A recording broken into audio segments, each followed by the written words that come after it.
a lot for him. So I very quickly stepped in to kind of help Chris juggle. 6 months into season 1, we're only halfway done with that season. ABC picks up another season, like they cue season 2, and it's 16 people. So then we're juggling 24 people. And that was the point where I'm pregnant at the time. I jumped in. We had people coming to Arizona to live with me and my kids. So I had 2 kids from my previous marriage, who we had 90% of the time. And I'm pregnant with my third. And I had a ton of energy, though. I was like 27, 28 at the time. So I could do anything at that point. But yeah, I have people living in Marley's bed. So my kids would sleep in my room. We had the beds there. I would wake up. I would hike I'd get my kids off to school. We'd go hiking. Actually, I would hike before they went to school. What if you didn't like the person? Well, I like everybody. I can truly look at anyone. It doesn't matter how nasty they are. And I can find the good in them. And I can connect with that. What a great quality.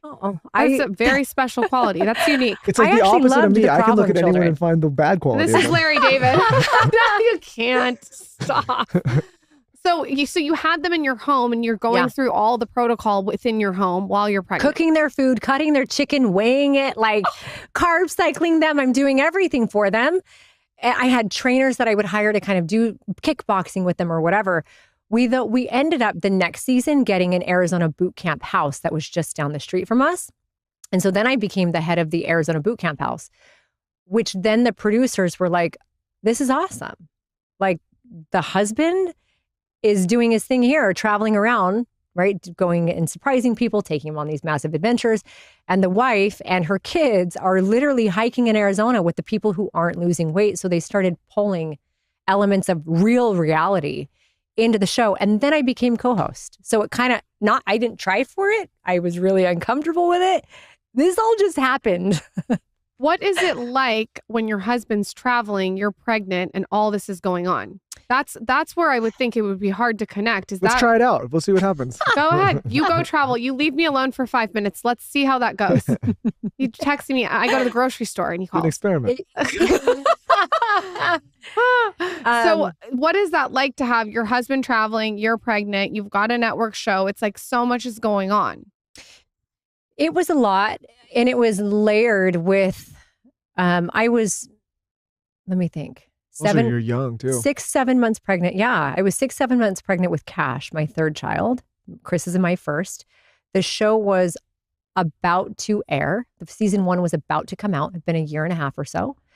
And my dad passed away, who I didn't even know at the time that I had a lot of childhood wounds around, right? Like I had no awareness of this. Did you ever get to speak to your dad before he passed about any of this stuff? Nope. She didn't know. She wasn't aware. Nope. And even... sorry, that's a bummer. No. It's okay. It's okay. It's a good thing. I don't run away from talking about it, but even the mention, I'm like, man. Yeah, sorry. No. When I asked it, I said, oh, that's going to hit a nerve. No, it is a thing. You know, I was telling someone the other day, I'm like, everyone will talk, many people will say, oh, I had a conversation with my dad.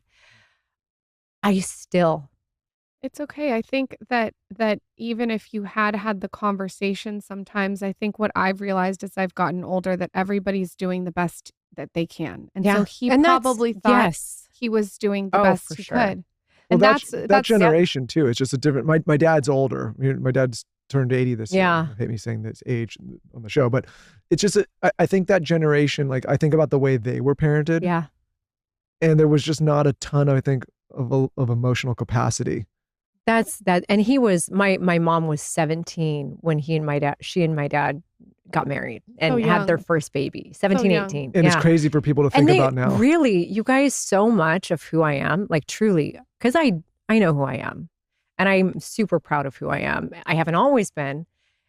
I would say like 90% of my good qualities are actually the same qualities my dad has. Like we are very similar in so many of the good ways.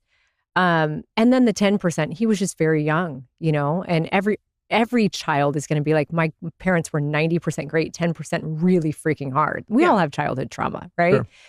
And so I recognize that. I love the idea of radical forgiveness. Yeah. Right. Which is like, I feel like there are things, I feel bad even saying this because like I love my dad and I appreciate him so much. And there are things that I, have worked on forgiving over the years. But radical forgiveness is the idea that when you realize who you are today, like who I am today, who I've evolved to be, who I'm proud of, is exactly who I am because of how they were. Like I have nothing, you realize you have nothing to forgive. I have nothing to forgive really because I am all of the good that I am because of him. Mm-hmm. And also the heart, like the other good that I am is because of maybe what I felt like I didn't get, and I've grown and walked through a really treacherous path to get to where I am. That's evolved, Heidi. That's evolved. I like radical forgiveness. I'm here for it.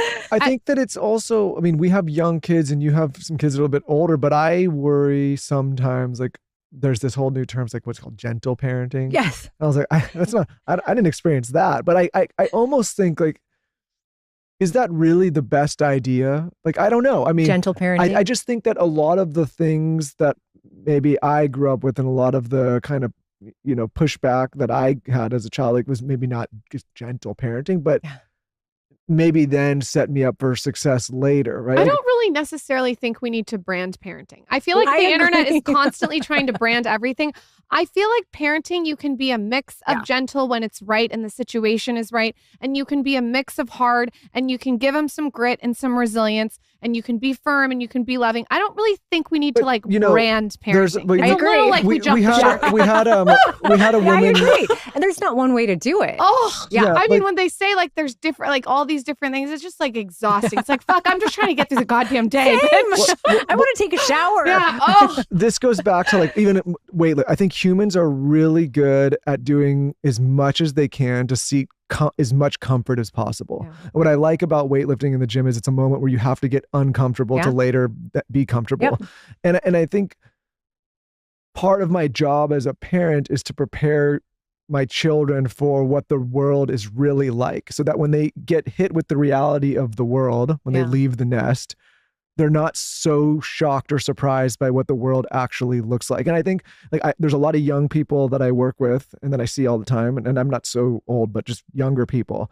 And I think it's always interesting for me to watch the people that struggle the most. And typically what they struggle with the most is they're just shocked that this is what the world is actually like.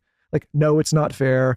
You're competing with killers. Mm-hmm. It's hard. It's not going to be easy. You're going to feel sad. Yes, things cost that much. Yes, you're going to have to figure out a way to pay for them. No, it's not going to be easy. No, you don't deserve it right now. And I think like the people that transition into that the easiest are the ones that have kind of had that upbringing. Like, okay, the table has been set and the expectation has been set in reality. The ones that struggle, like, wait a minute, I didn't realize it was like this. I think that's something I think about all the time. We are like on the same page. So I don't know that I would.